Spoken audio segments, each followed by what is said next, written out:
Okay, this is a not new topic. I think 2 years ago we talked about this, and this time I just add a little bit about the organic wheat project results into this presentation. Probably um, you would see something that would benefit as well. So early seeding of a cereal crop translate into yield benefit. And if you look at the website, and it always say early seeding of organic cereal crop in Saskatchewan and Canada is a crucial strategy for maximizing yield, enhance competitiveness against weeds, and managing water stress. So these are some of the benefits. Uh, why the wheat, organic cereal crop production is important in Saskatchewan. I don't have the latest data because we don't have those data anymore. If we look at those data available in previous years from 2015 to 2020, and you could see that the uh, the cereal crops acreage is almost like 70% of the total organic crop acres. Wheat is somewhere around 50% of the total, 40 something. Yeah. Uh, 41%. So if you could like grow a good wheat, it will significantly increase your income through the high value market demand and in most cases higher net returns per acre, which was recently discussed about uh, organic task force report, and some people say the net return of organic is not really better than conventional, but I think Ian gave a good uh, argument that organic is actually have a better return in comparison to conventional. So the cereal crops are cold tolerant. Uh, Most of the cereal crops begin germinating when the soil temperatures reach 4 degrees. They are really suitable for early seeding. As they grow at their growing point, always stay below the soil surface. Wherever you seed, you put the seeds in, the growing point stay there for a long time until like leaves stage. Then this growing point start shoot out and then they would expose itself. So as long as they stay under the ground at a slightly deeper horizon and they don't suffer from this kind of a frost bite, so they could, you know, withstand like -6 degrees. And there's one extreme example which was done from AFC's research in Lethbridge, Alberta, in 2016, and the researchers purposely seeded the wheat in February, and after seeding, the uh, the the site experienced below 0 degree temperature for 30 days. And the final results show there's no negative effects on the yield. So this is an extreme example. Well, traditionally, only early seeding begin when the soil temperature reach 4 to 5 degrees. Not, like some organic farmers would seed until the soil temperature reach to 10 degrees. And recently, people start going for ultra early practice that will start seeding when the soil temperature as low as 0 to 2 degrees in the top 2 inches. And then, yeah, that was called extra early seeding practice. The rewards for early seeding, and most of the research done in West Canada indicate that early planting date translate into yield benefit. And this diagram on the right side is the information from the farm reported data from Manitoba Agricultural Services Corporation from 2010 to 2019. That was 10 years period. That early seeding date, constantly translate into higher yield and a better grain quality. And this diagram, this is a relative crop yield, and if you seed on in first week of May, and you have 100%, if take that as 100% of yield, and the second week of May, it will reduce to almost 10%, and the third week of May, and to reduce by approximately like close to 20%, and fourth week it would be even lower, and until third week of May, it's only like less than 50%. So some people would say in springtime, for conventional, this is a conventional data, and every day you delay your seeding, your cereal crops in spring, and it means 1 bushel per acre yield decrease. So you could see this, early seeding is important. Because those data are from conventional side, so their soil have enough, nutrients supplies. So apparently this is not limited by the nutrient supply or the weeds pressure in conventional system. Is purely related to the seeding time. And now let's look at the crop germination temperatures. The table on the right side are this germination crop. Some crops germination temperature: mustard is 2 degrees, flax 3 degrees, wheat 4, barley, oats all 4, lentils 5, peas 5, soybean 10 degrees. So those are the reference temperatures. Well, only the cereal crops fit into this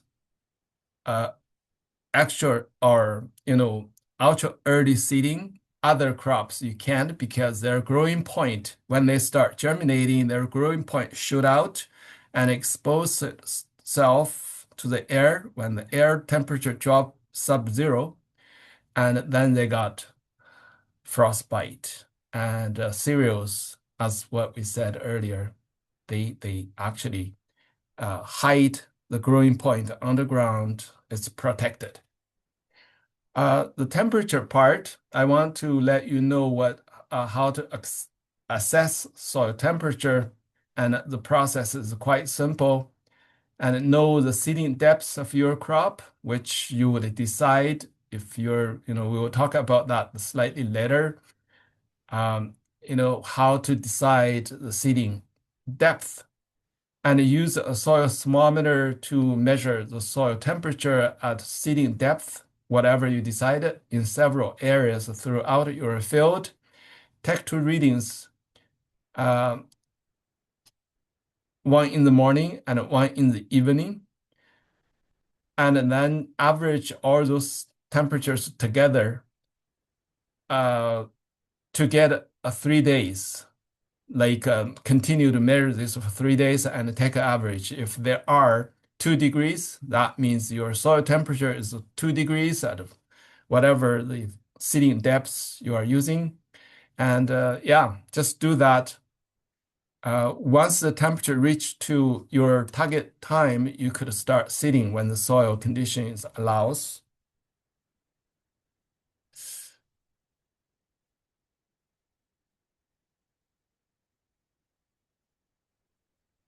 The factors contributing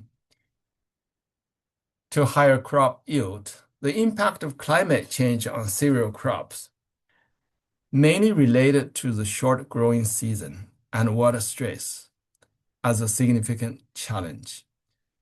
As May of 2025, while some area had adequate moisture in Saskatchewan, others were experiencing dry conditions, making early seeding even more critical to tap into available moisture in early growing season. So, yeah, based on what Martin said earlier, probably this year would have a similar kind of issue and try to take advantage of available soil moisture in early spring and buy seed early. Extend growing season, allow crop to access more, like nutrients and moisture. That's another factor that contribute to high yield. And when everybody, well, not everybody. I mean, when the insects and diseases get used to their life cycle, and if you seed early, they haven't wake up yet, it would reduce the insect and the disease peaks that time and probably would avoid it.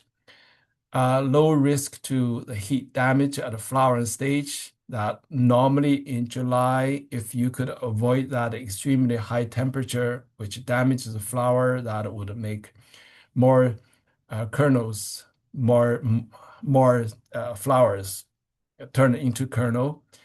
And because it would mature early, and it will reduce the chances of frost damage in the fall and improve harvest conditions, allow you more time to do harvesting. So those are the factors that contribute to your cereal crop, high yield, high quality. And here are some of the research done by AAFC in Alberta and Saskatchewan in 2016 by Brian, by Dr. Brian. I forgot his last name. Probably you guys would remember.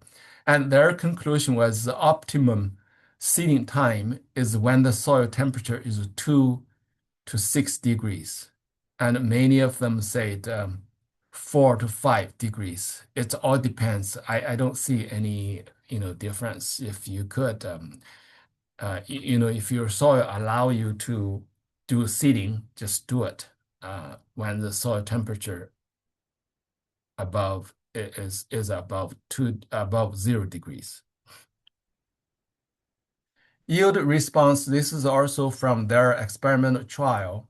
And the Manitoba results I showed earlier was collected from producers. And this one is from the experiment trial in both Saskatchewan and Alberta.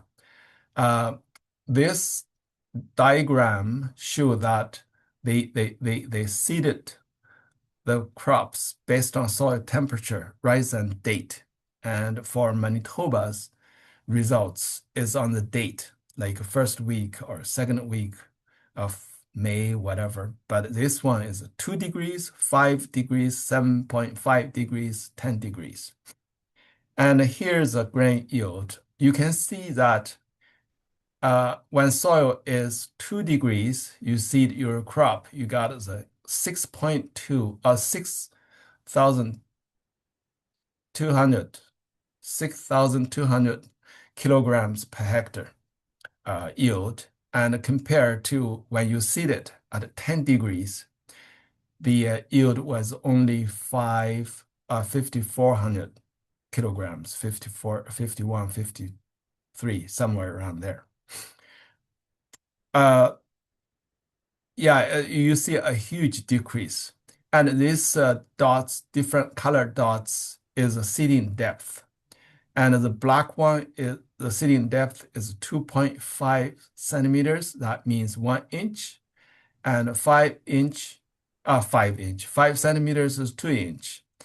And you see that sometimes the shallow seeding depths have a lower yield, and other times the deep seeding depths have lower yield, and there is no consistency. So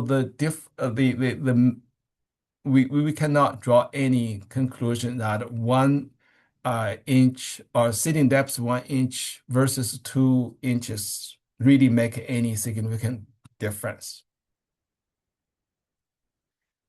Now let's look at seeding strategies for the early seeding. And first of all, we use good seeds, right? Uh, yeah, always use a higher quality seeds.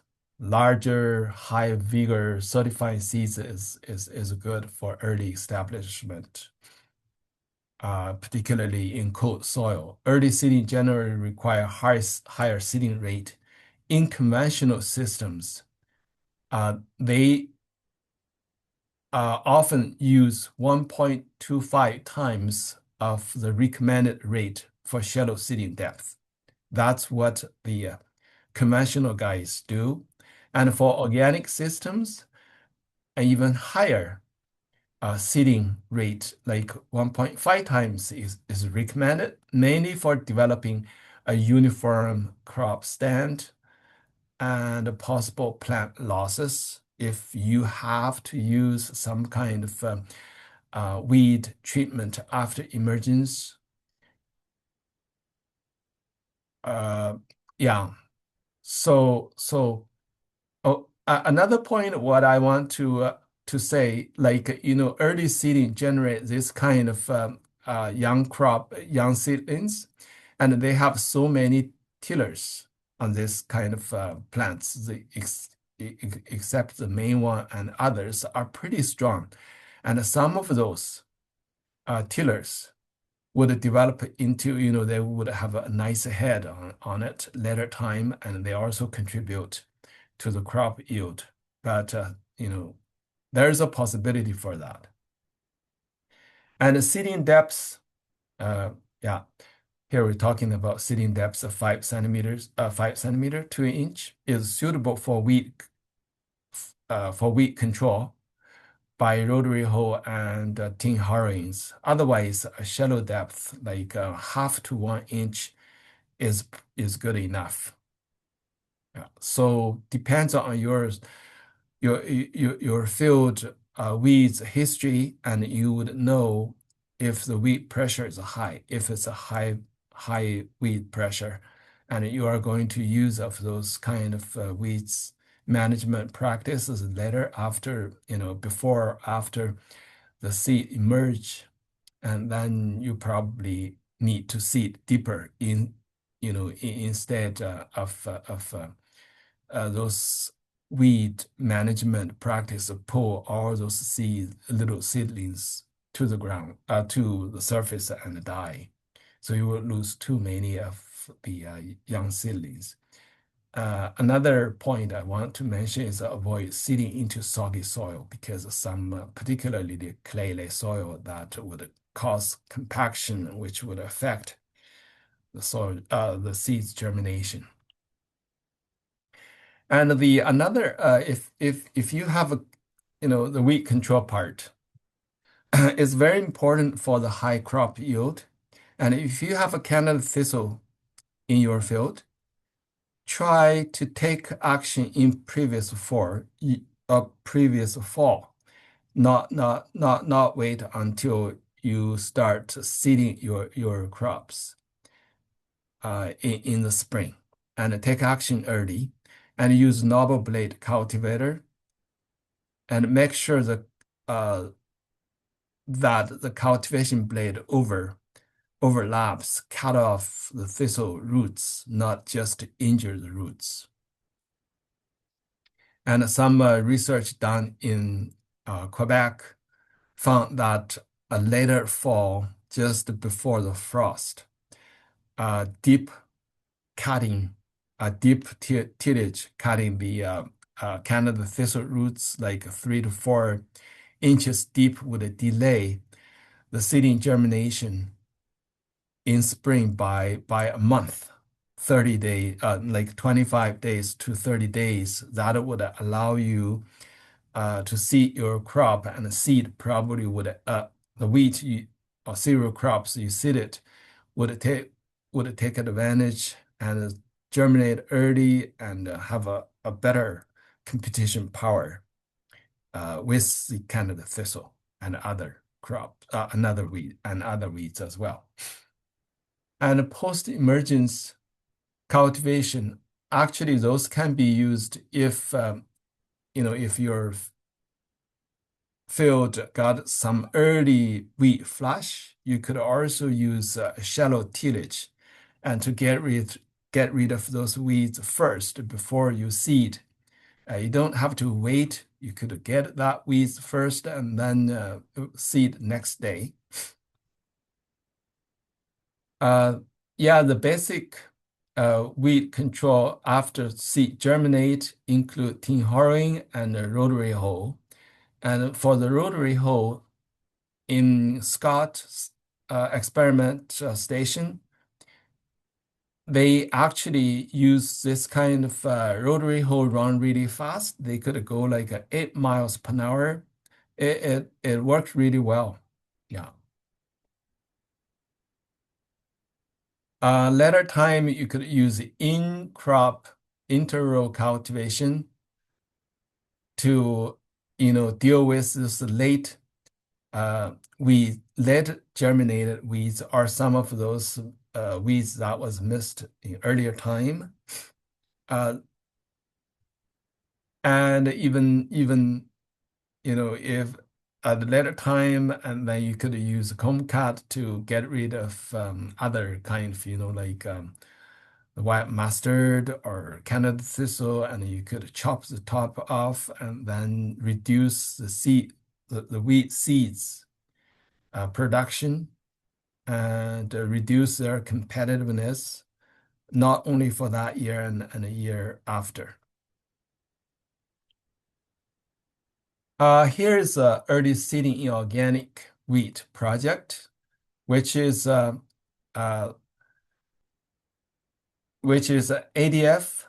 started in, well, the application was coming from 2023, so the number is 23.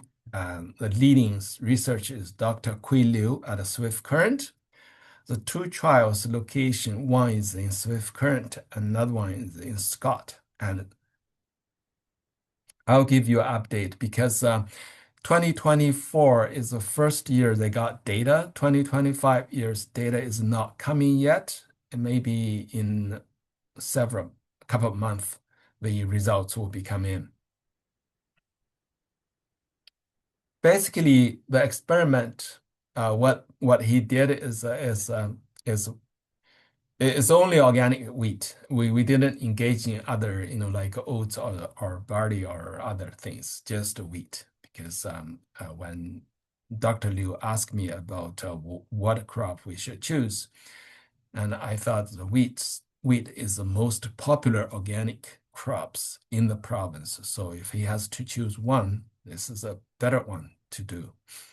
So what he did in Swift Current, and they have a later April date, early May, late May, early June. I think I have the data. Oh, it was April 25th, May 9, May 22, and June 6th.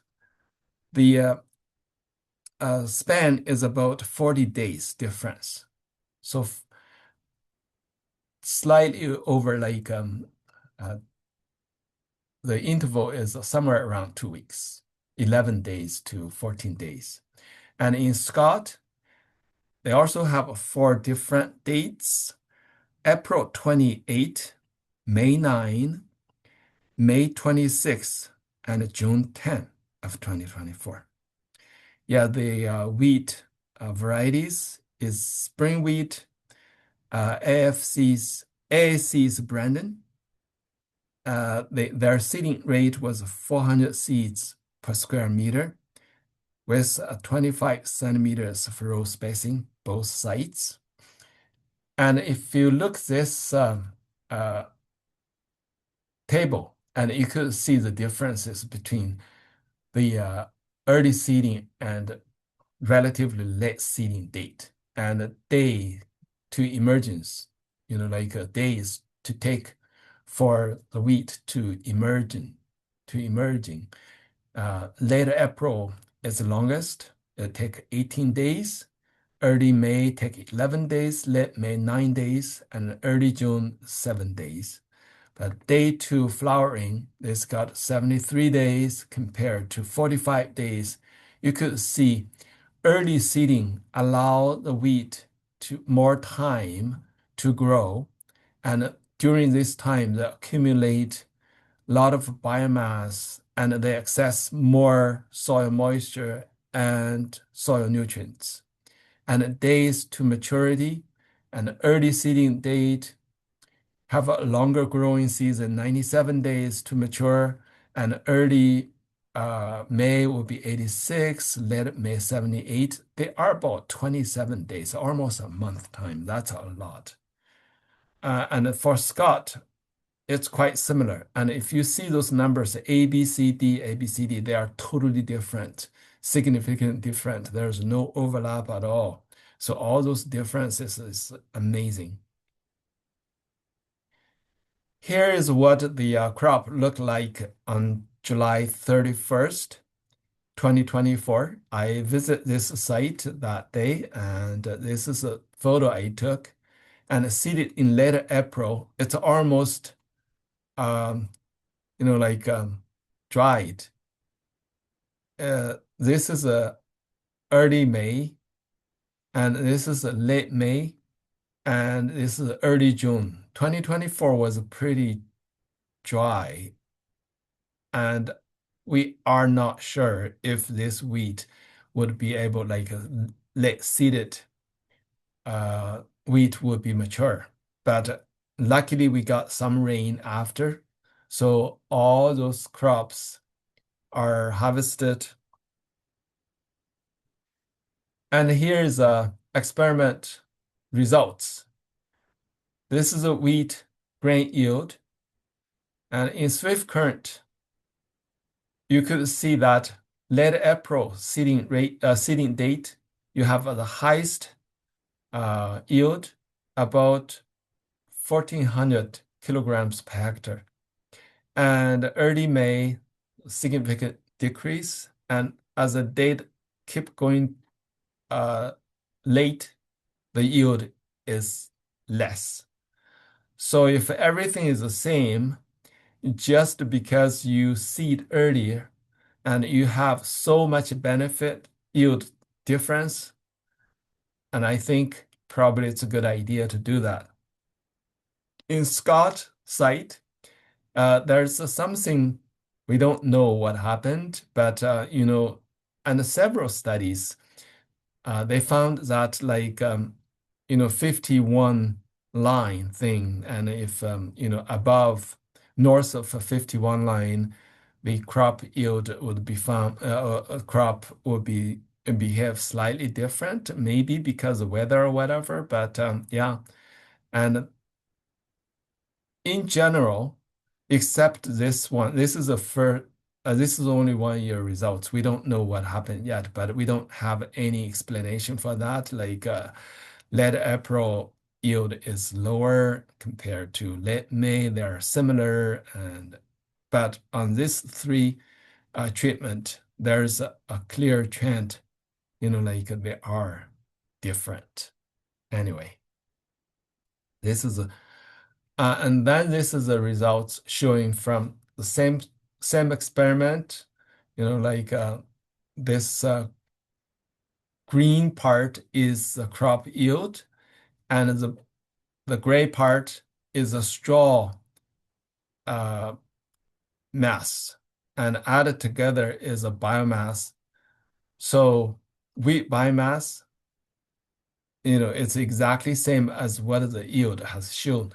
And also, the straw weight is also slightly decreased as a seeding date become late.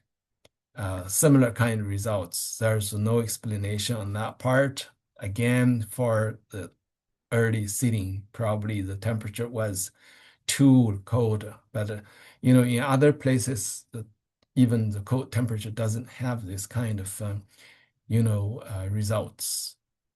And even lower temperature, they don't show this kind of results. The other thing what we also monitored is a weed growth during this period of time. And this is a weed density. Later April, we got a lot of weed. Early May, weed density decreased as time goes. As time, seeding date become later, the weed pressure become less. But even with the highest weed density, and you still have the highest yield. That's what many organic farmers found when they seed their cereal crops early. They find their field is weedier, but at the end of the growing season, they have a higher yield from those weedier field. So it's not what it looks like, but the true benefit is whatever that you need to get from your field. And here in Swift Current, the wheat density was really, really low. Like there are only 25 to 5 weeds per square meter. And compared to this Scott site, no, sorry, this is a Swift Current site. This is a seed mass. This is a wheat mass. This is a wheat density. And density, related to the wheat mass pretty close. And here's a situation in Scott. Everything is slightly, mixed. The results is not show the consistent trend as what the Scott site shows. And this experiment is going for 3 years. So hopefully we will see something that will be slightly different next year.